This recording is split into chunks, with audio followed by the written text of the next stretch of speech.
नमस्कार मंडळी, महाराष्ट्रीयन मेजवानीमध्ये आपले खूप खूप मनापासून स्वागत। तर आज आपण जेवणाच्या ताटामध्ये वाढण्यासाठी व महिनाभर टिकणारी खमंग कुरकुरीत अशी लसूण चटणी बनवते। तर रेसिपी स्किप न करता शेवटपर्यंत बघा। तर सगळ्यात अगोदर आपल्याला गॅसवर एक कढई ठेवायची आहे आणि कढईमध्ये टाकण्यासाठी इथे मी 9 ते 10 मिरच्या घेतल्यात, मध्यम तिखट घेतलेल्या आहे आणि एका मिरचीचे 2 तुकडे करून घेतले आहे। घेतलेल्या मिरच्या कढईमध्ये टाकून घ्यायच्या आणि मिरच्या भाजण्यासाठी यामध्ये अर्धा चमचा तेल टाकायचं। तेलामध्ये मिरच्या मिक्स करत आता ह्या मिरच्या आपल्याला मध्यम आचेवरती 2 मिनिटं भाजून घ्यायच्या आहे। 2 मिनिटांमध्ये मिरच्या भाजून झाल्या। भाजलेल्या मिरच्या आता एका प्लेटमध्ये काढून बाजूला ठेवून द्यायच्या आणि त्यानंतर कढईमध्ये आपल्याला अर्धी वाटी शेंगदाणे टाकून घ्यायचे आणि शेंगदाणे आता सतत चमच्याने हलवत आपल्याला मध्यम आचेवरती खमंग भाजून घ्यायचे, म्हणजे शेंगदाण्याचा चटचट आवाज येईपर्यंत हे शेंगदाणे आपल्याला मध्यम आचेवरती भाजून घ्यायचे।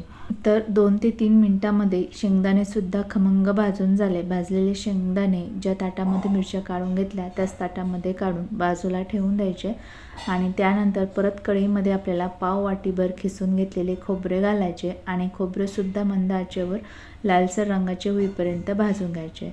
खोबरे छान लालसर रंगाचे भाजून झाले की गॅस बंद करायचा आणि खोबऱ्यामध्ये अर्धा चमचा जिरे टाकायचे आणि गरम कढईमध्ये फक्त जिरे या खोबऱ्यासोबत मिनिटभर भाजून घ्यायचे। एका मिनिटानंतर हे जिरे आणि खोबरेसुद्धा आपल्याला प्लेटमध्ये काढून घ्यायचे आणि त्यानंतर आता चटणीसाठी भाजलेले सगळे साहित्य आपल्याला थंड करून घ्यायचे आहे। तर या ठिकाणी भाजलेले सर्व साहित्य आता थंड झालं आहे। थंड झाल्यानंतर मिक्सरचं भांडं घ्यायचं आणि भाजलेले साहित्य आपल्याला मिक्सरच्या भांड्यामध्ये टाकून घ्यायचे आणि मिक्सर चालू बंद करत हे साहित्य छान जाडसर ग्राइंड करून घ्यायचे आहे। तर इथे मी भाजलेले साहित्य ग्राइंड करून घेतले आणि ग्राइंड केल्यानंतर तुम्ही बघू शकता छान असे सर्व साहित्य जाडसर ग्राइंड झाले आहे। मिरची, शेंगदाणे, खोबरे व्यवस्थित ग्राइंड झालेले आहे। आता या ग्राइंड केलेल्या साहित्यामध्ये आपल्याला लसूण घालायचा आहे। तर इथे मी 25 ते 30 लसणाच्या पाकळ्या घेतल्या आणि सोलून घेतलेल्या नाही।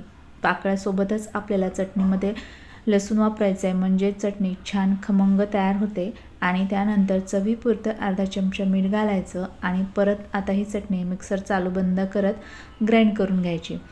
तर या ठिकाणी मी चटणी ग्राइंड करून घेतलेली आहे। ग्राइंड केल्यानंतर तुम्ही बघू शकता खूप छान अशी चटणी ग्राइंड झाली आहे।